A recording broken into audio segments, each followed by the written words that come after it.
Hi, my name is Joanna, and today my family is going to get to review this 5-in-1 Sillbird wall robot.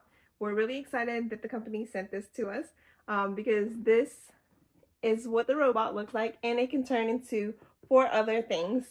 So without further ado, my son Caleb and my husband Damon is going to show you what they built and what this product is all about.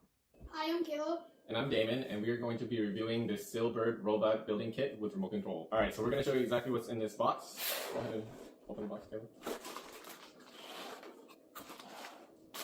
So we have the receiver, the controller, open.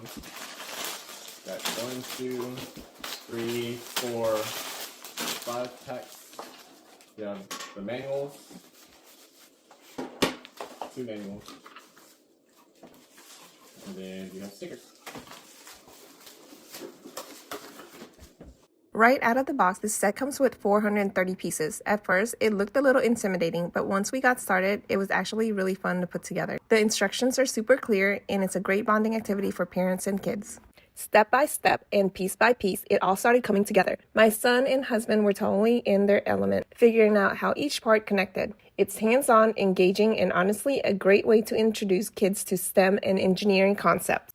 And here's the best part. It moves. This robot can be controlled with a remote or an app, and it even has different play modes, including drive mode, gravity mode, and STEM programming. Plus, with a high-capacity battery, you get up to 40 minutes of playtime on a single charge. This was such a fun family project. If your kids love building, problem solving, and technology, this is a must-have. It's the perfect mix of learning and play. We seriously had the best time putting it together, and watching it come to life was so rewarding. 10 out of 10, I definitely recommend this. You should grab one for your little engineer at home. This is definitely a toy that will keep them entertained for hours.